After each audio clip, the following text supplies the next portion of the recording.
Hi, and welcome to Logic Talks with Logic.io, where our VP of Marketing Blake Grubbs and our expert guests discuss how Logic.io augments CPQ, enables guided selling, and supports elevated B2B e-commerce experiences. Today is a special edition of Logic Talks to celebrate our success over the past year. We're joined by Christopher Schutz, Logic.io CEO, and Godard Abel, Logic.io Chairman and CEO of G2, to discuss our momentum. Great. Well, thank you, Chris and Godard, for joining us here. Just to introduce the conversation, we at Logic just closed out our fiscal year with some tremendous growth. We doubled our team in the past year, and we brought on a bunch of amazing customers, a bunch of amazing partners, a bunch of amazing new teammates.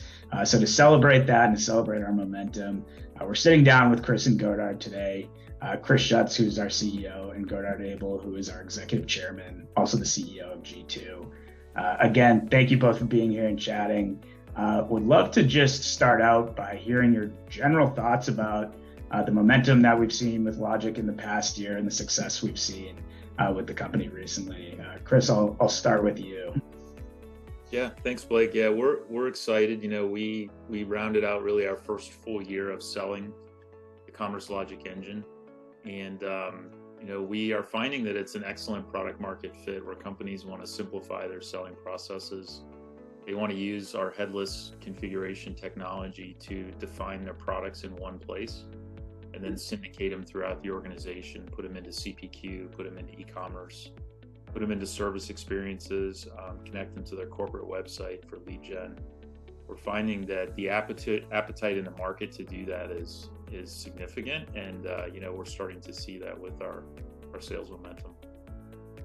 Great. And Godard, what about you? Yeah, no, it's just been incredible. I think, Blake, what you, Chris, and the team at Logic have done in this first year of selling. I honestly think, I like to tell people, I think it's the greatest first year in the history of enterprise software. And you know, Chris and I have been building business software companies, enterprise software companies, for over 20 years now. And certainly our first company, Big Machines, you know, that was like, it took us like, 7 years to get to the revenue you all already have. And I think even more impressive is how quickly your customers are going live. And I think CPQ projects are very complicated, right? Very cross-functional. You need a lot of data. And I think what's even more impressive than all the sales momentum, I think, is that all of these large enterprises that Logic has signed up are going live quickly, and even going live ahead of schedule, which honestly in enterprise software in general and in CPQ is kind of unheard of. So it's just an incredible first year momentum, sales, product, and like I said, most importantly, customer success. Yeah, absolutely. And Godard, you mentioned that you've seen a handful of companies at these stages in the past. Anything that has surprised you, I guess, in the past year of what you've seen with Logic, or what you've seen with the market reception of Logic in the past year as we've grown? Yeah, I think the market reception has been incredible. And I think unprecedented, but I think even more it's the technology. And we've been trying to solve these configuration problems, like I said, for over 20 years. And there is just tremendous complexity in it. But I think the architecture that Logic has, so it truly is 100x performing. And I think, you've heard these stories, but when we demo it to people at Salesforce, great partner for Logic, I think they're like, wow, is this real? Because the updates in the Logic Commerce Engine are literally real time. Like, you can't even see the calculations happening. And frankly, traditional enterprise software, traditional CPQ, there's always a spinning wheel, and it's like a 10-second delay. And these, it's able to do very complex commerce calculations in milliseconds. So it's even imperceptible to the user. And I just think that architecture, truly next gen, and that performance is what's going to make CPQ for the first time consumer-like.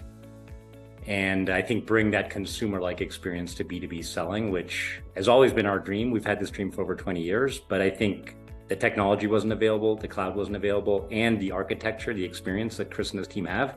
So it is just, I think that's probably the most amazing thing to me, is just how performing, how consumer-like the Logic commerce experience is. Yeah, it's fun to see people's faces on demos when they're able to see that high level of performance. Chris, anything on your side?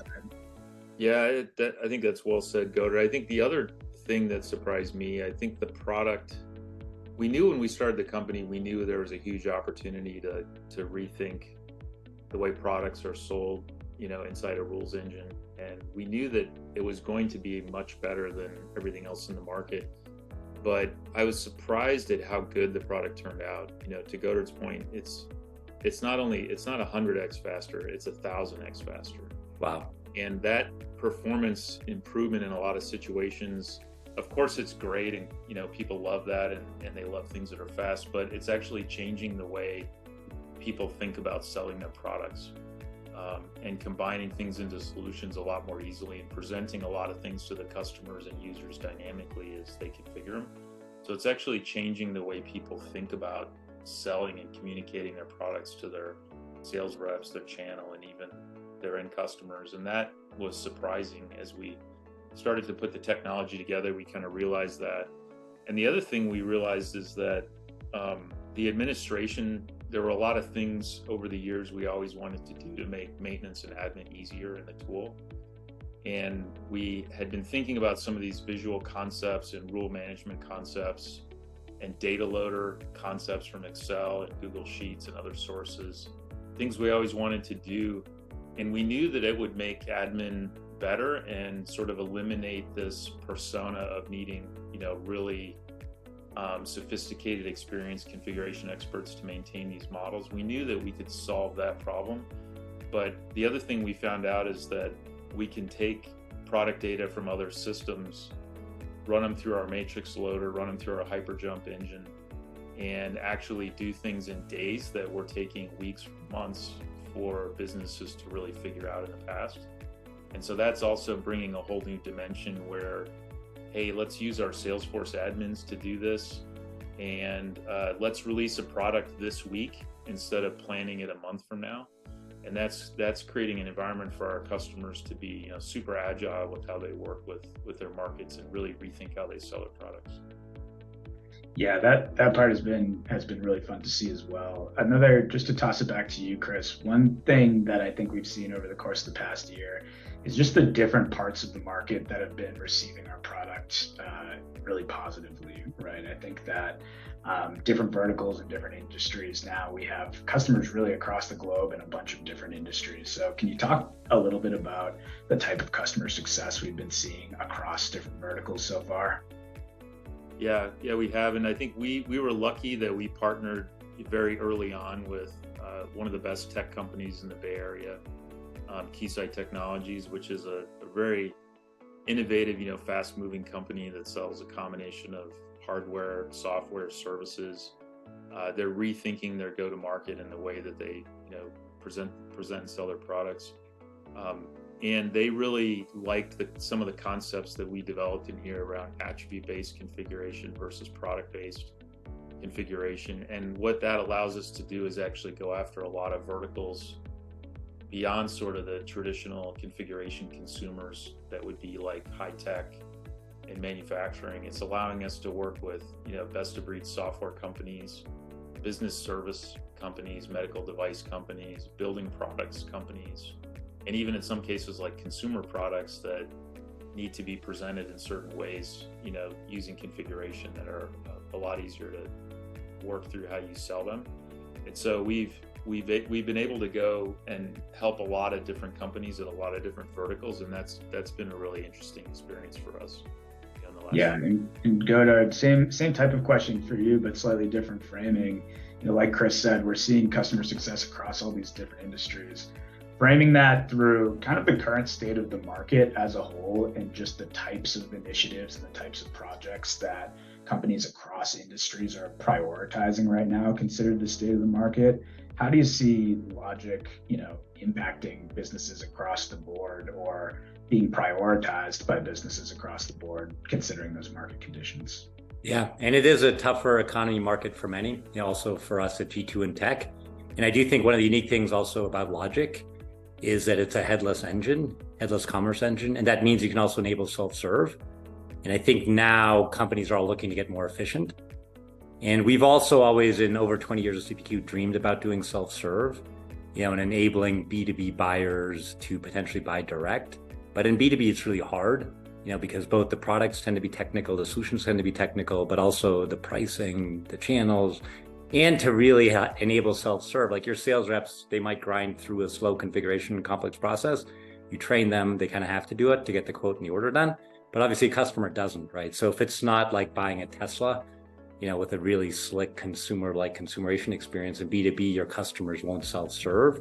And that's actually one thing we're looking at G2. We're not yet a Logic customer, but frankly at G2 also, we have thousands of customers, thousands of transactions, and we're now looking at, hey, could Logic enable that self-service experience for us? Which obviously would make our customers much happier. Nobody wants to talk to a sales rep to, like, in our case, like sometimes they'll be doing a review campaign, they want to buy, 100 more gift certificates. Like nobody wants to talk to a sales rep to do that. Like, hey, let me just buy online. We have a back end called MyG2. And so I think enabling self-serve through the headless engine and that consumer experience that Logic offers, I think that's a massive opportunity for G2. But I think most tech companies now are looking to get more efficient, right? Why not enable that B2B self-service? And so I think that's a massive, very timely opportunity. Yeah, absolutely. And Chris, I'll just toss that right back to you too on the e-commerce and self-service side. How have you seen, more traditional companies who have traditionally been more, direct sales forces and things like that in the way that they sell? How have you seen our customers receiving kind of the self-service message so far? Well, most of the deals we're doing right now are CPQ and commerce deals, and some of them are commerce only deals, e-commerce only deals.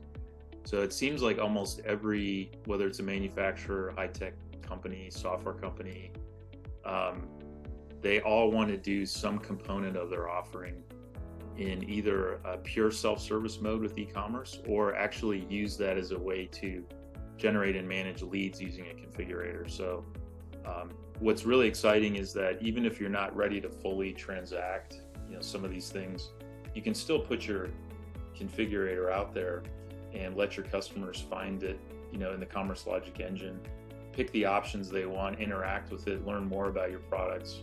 And that actually gives you a huge advantage, in a competitive market with your products, and then submit that as a lead. And then it's followed up with a very tailored proposal, within hours with exactly the options that the customer selected. And the interesting thing we're finding with the performance and usability of the app, those end users are much more likely to interact with it and take the time to select those options, learn about the products. And it's a really good way to differentiate and win deals, which is exciting. Yeah, absolutely. So just transitioning to going forward in this next year for Logic, Godard, I'll start with you. What are you hoping to see for Logic in this year and beyond? And what do you anticipate that the market will start to adopt more when it comes to the types of offerings that and type of value that Logic is able to put forward for them? Yeah, no, and I think I'm really excited this next year. And as we said, last year was just the first year of really taking the product to market. And now having companies like Keysight live, I think the technology now is really proven. And frankly, Keysight was a great partner, as Chris said, but they took a big chance on Logic. The company wasn't proven yet. But I think now that there's, many customers already live with proven, I just expect the momentum to accelerate. Because I think what in this tougher economy, companies are looking for things that, are proven, that can deliver rapid ROI. And I think there's nothing like accelerating your sales processes across channels. And I think most tech companies also, they probably spend about 50% of revenue on sales and marketing. So Logic's ability to accelerate sales cycles, sales process across channels is just tremendous, both. And I think it's a dual value prop. One, it just saves you money. And Chris also mentioned on the back end, a lot less time for admin. So you free up IT resources, Salesforce admin resources. And then even more importantly on the front end, right? Your sales reps become more productive. They can do more deals. Your customers can even self-serve. And so both the efficiency and the growth impact, I think, is really unique. So I am really excited. I think this next year is going to be even bigger. But curious, obviously, Chris, you're the CEO. What do you think? How much bigger will Logic get this year? Well, I don't know. I hope we can close G2 as a customer, Godard. That's my top priority.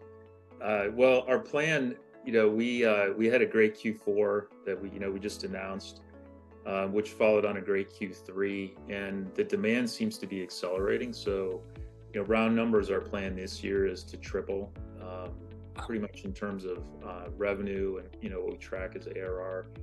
The team is going to grow by probably 50% this year, and we're investing heavily in engineering, R&D, customer support, customer success, and we're work hardening our systems, because our goal is to really build, a very sustainable, significant business that has, very, very happy customers that love the product and, helps us, sell the product to their friends and colleagues. And that's really our goal. We, as we go down this journey of the headless Commerce Logic engine, there's a lot of other places where that product data kind of extends within the organization, and those are some things we're looking at as far as growing the capability of the technology. So making it easier, beyond just being headless, to put this product configuration experience into a lot of other places within our customers' companies, and that's where where we're headed with the technology long term. Wow. No, that is just incredible, Chris, because I think, as you know, I'm also an angel investor now in a bunch of startups, and honestly, I think you're the only one that truly crushed plan this past year, in such a tough economy with a new product. It just speaks to the platform, the technology you all have built, as well as how well you're executing. But also, I think tripling this year, I think that's gonna be incredible. And like you said, even doubling the team in this market. And I think you've always been focused on engineering. So I think most of your team, well, the first year, I think it's mostly been engineering and product, right? Yeah. I mean, we're a very engineering focused company. We want to solve customer problems with very elegant technology that's very easy to use and set up. That's our goal. And so we focus a lot on systematic feedback from the customers. We have a very rigorous customer advisory board process. And every single customer we have has my cell phone number. So we want to make sure we're very easy to get a hold of, and we listen very carefully to them when they have ideas where we can improve the way we serve them. And that's really, for me, that's the fun part of actually building these companies, is working with those customers. And we're hoping that this year we can actually start having customer advisory board meetings in person and really increase the level of interaction we're having with those folks. That's incredible. Yeah. By the way, are you also going to validate all that customer love with some G2 reviews? Yes. Absolutely. Awesome. Well, I know I'm really excited for this next year for Logic, but thank you both, Chris and Godard, for chatting here today. And excited for the year to come. Yeah, no, and thank you, Blake. I'm also on the website, and I also love the brand you're building in this whole new category of the Logic Commerce Engine. It's incredible. So it's going to be, I think, a really exciting year to really see it all come to life even more. Absolutely. Yeah, I'm excited and appreciate that. Great. Thank you, Godard. Okay, thanks, Chris. See you guys.